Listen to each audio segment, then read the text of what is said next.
guys, for today's video, isi-share ko naman sa inyo kung paano kayo makakuha ng SSS certificate through online. Ngayon, bago yan, kung kayo ay bago sa aking vlog, please consider to subscribe para updated kayo lagi sa mga videos ko. So, ngayon guys, open nyo lang yung Google search ng cellphone ninyo.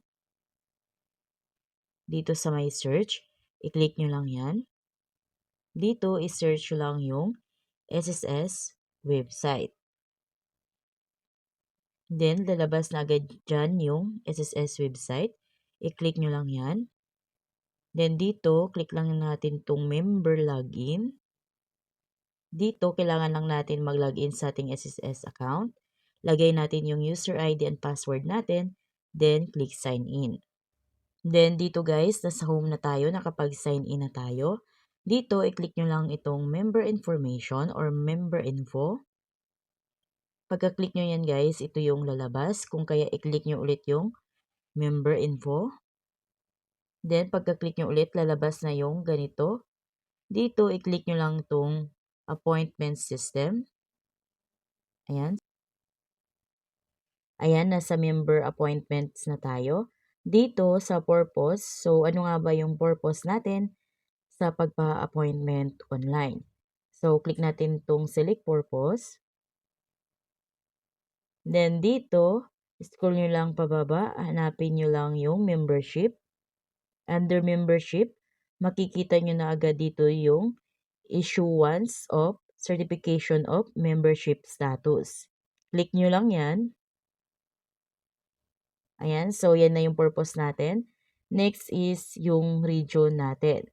So, saan nga ba kayo kukuha ng SSS certificate?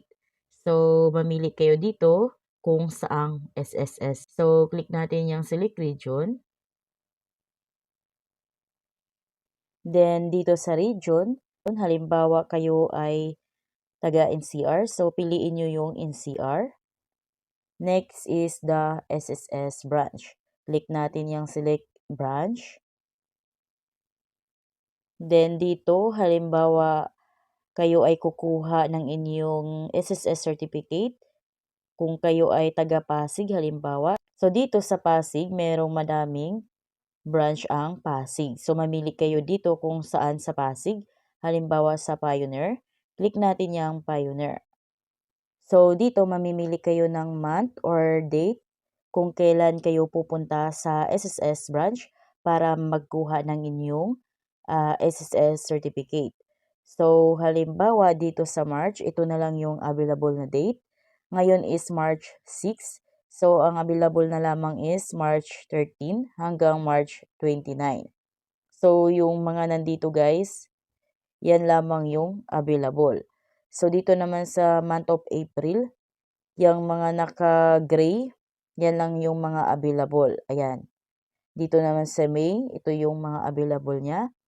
Then, halimbawa naman guys, hindi kayo sa month ng March, April, or May. So, click nyo lang itong next month na ito. Pagka-click nyo yan, lalabas na dyan yung following month. So, ngayon, halimbawa sa month of March, kayo kukuha ng SSS certificate. So, halimbawa, ang piliin nating date sa March is 27, March 27. Click natin yung 27. So, ayan na yung appointment date natin. Ngayon, dito sa appointment time, click natin yung select time. Ayan. So, sa March 27, ito na lamang yung available na time na pwede kayong makakuha ng inyong SSS certificate. So, PM na lang siya guys, hapon na lang. Wala nang available sa umaga. So, kung hindi kayo pwede sa hapon, kailangan yung mag-change ng date. So, ibahin nyo lang yung date guys. Tingnan nyo kung may available na pang umaga. Nakadepende yan sa date kung may pang umaga pa o wala na. So, dito, halimbawa, ang piliin natin 1 PM to 2 PM. Click natin yan. Dito sa concerns, kailangan natin maglagay ng mga details or information dyan kung bakit tayo nagpa-appointment, anong reason or purpose. Click natin yan. Dito sa concerns, ilagay nyo lang na I want to get a SSS certificate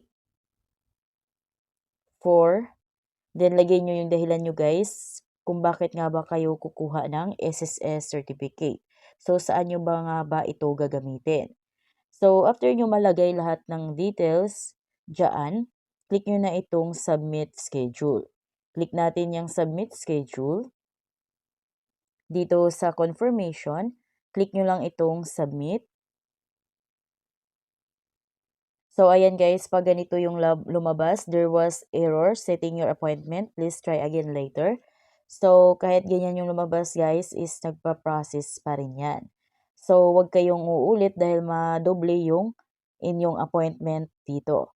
So, kung halimbawa naman walang email si SSS sa inyo, so ibig sabihin hindi na process yung pagpa-appointment ninyo. So, hintayin nyo within 5 minutes na mag-email si SSS kung successful ba yung pagpa-appointment natin. Dahil minsan lumalabas yung ganitong error sa system ni SSS kahit na process or nag-proceed or na successful naman yung ginawa nating transactions. So, ngayon, check natin yung email natin. So, as you can see guys, successful yung pagpa-appointment natin. Open natin yung email natin. Ayan, appointment request confirmation. So, dito, nakalagay na, you have successfully set up an appointment with SSS. Please take note of your appointment details below. So, ayan guys, kahit ganong error ang lumabas, so, nag-proceed or na successful yung pagpa-appointment natin. Kung kaya hintayin nyo within 5 minutes kung makatanggap kayo ng ganitong email para hindi madoble yung pagpa-appointment ninyo. So, ngayon dito, andito lahat ng details ng pagpa-appointment ninyo. So, ang nakaganda dito guys, pag may appointment kayo, hindi nyo na kailangan pang sumunod sa number coding schedule. So, dahil may number coding schedule si SSS, so pagdating nyo doon, kung hindi kayo naka-number coding schedule, is hindi ma-process yung gusto nyong transaction kay SSS. Pero dahil naka-appointment kayo, so sabihin nyo lang kay guard na naka-appointment kayo, automatic guys, papasukin na kayo ni guard sa loob. Sabihin nyo lang sa guard na kukuha kayo ng SSS certificate. So, dahil ang pinili nyong oras is 1 p.m. to 2 p.m., kailangan 15 minutes bago ang 1 p.m. is nandoon na kayo sa mismong SSS branch. Again, 15 minutes bago ang 1 p.m. is dapat nandoon na kayo sa mismong SSS branch na pinili ninyo. At take note, huwag niyong kalimutan na magdala ng valid ID. So, kung primary ID ang dala ninyo, kahit isa lamang, pero kung yan ay secondary ID, kailangan 2 valid ID ang dadalhin ninyo. So, ganun lang guys kung paano kayo makakuha ng inyong SSS certificate ngayong year 2024. So, kung kayo ay bago sa aking vlog, please consider to subscribe para updated kayo lagi sa mga videos ko. Thank you for watching!